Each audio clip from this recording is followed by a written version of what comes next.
మాజీ శాసనసభ్యుడు వంగవీటి మోహన్ రంగారావు 79వ జయంతిని కాపు సంఘం ఆధ్వర్యంలో నిర్వహించారు. రామ్నగర్లోని రంగా విగ్రహానికి రాష్ట్ర మంత్రి డాక్టర్ డోలా శ్రీ బాలవీరాంజనేయ స్వామి, ఎంపీ మాగుంట శ్రీనివాసులరెడ్డి, ఎమ్మెల్యేలు దామచర్ల జనార్దన్, బిఎన్ విజయ్ కుమార్, జిల్లా అధ్యక్షుడు doctor Mukku Ugranarasimha Reddy, OUDA chairman Sheikh Riyad, AMC chairman Rachagarla Venkatrao పూలమాలలు వేసి నివాళులర్పించారు.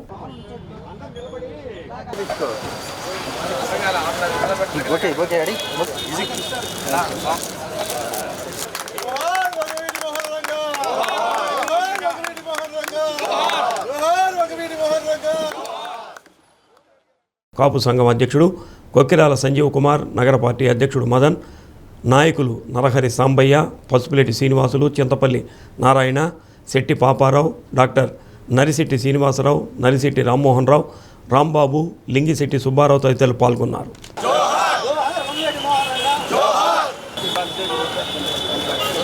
వంగవీటి మోహన్ రంగా గారు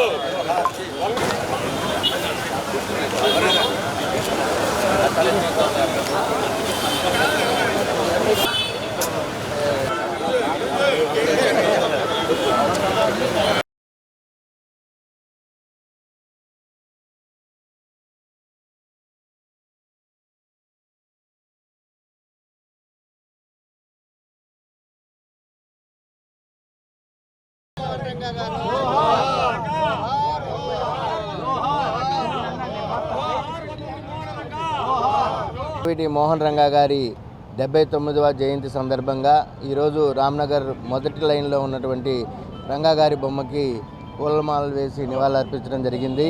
ఎన్నో సేవా కార్యక్రమాలు చేసి బడుగు బలహీన వర్గాలకి చాలా కార్యక్రమాలు ఆయన వాళ్ళకి అండదండలు అందించి మంచి పేరు సంపాదించుకున్న వ్యక్తి వంగవీటి మోహన్ రంగా గారు. రాబోయే రోజుల్లో రంగా గారి ఆశయాలను ముందుకు తీసుకెళ్తామని, రంగా గారి కుమారుడైనటువంటి వంగవీటి రాధా గారికి కానీ వాళ్ళ కుమార్తెకి కానీ ఎప్పుడు కూడా మేమందరం అండదండలుగా ఉంటామని, కాపు యువత ఎప్పుడు కూడా వంగవీటి కుటుంబానికి రుణపడి ఉంటాము.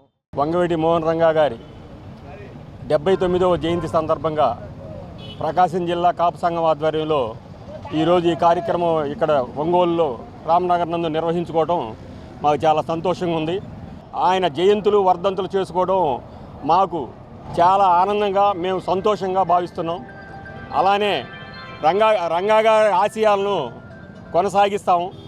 రంగా గారి అడుగుజాడల్లో నడవాలని, అదేవిధంగా మన పవన్ కళ్యాణ్ గారిని కూడా పవన్ కళ్యాణ్ గారి ఆశయాలను కూడా కొనసాగిస్తూ మేము కాపు సంఘం తరఫు నుంచి ప్రత్యేకంగా మేము బద్దులమై ఆయన ఆశయాలు కొనసాగిస్తామని తెలియజేస్తున్నాం. రంగా గారి జయంతి రామ్నగర్ ఓట్ లైన్లో కాపు సంఘ అధ్యక్షుడు సంజీవ్ గారి ఆధ్వర్యంలో చాలా గొప్పగా జరిగినది. ఈ కార్యక్రమానికి గౌరవ ప్రజాప్రతినిధులు, గౌరవ ఎమ్మెల్యే గారు, గౌరవ ఎంపీ గారు, మంత్రివర్యులు, గౌరవ ఎమ్మెల్యేలు అందరూ కూడా, ప్రముఖులందరూ కూడా పాల్గొని రంగా గారికి నివాళులర్పించడం జరిగింది. గంగా ఆశయాల్ని కాపు సంఘం ఎప్పుడు కూడా ఆయనకి ఎంటండు ఉండి బడుగు బలహీన ఆశాజ్యోతి అయినటువంటి రంగా గారికి గుర్తు చేసుకుంటూ ఈ కార్యక్రమం గొప్పగా జరుగుకోవడం సంతోషం.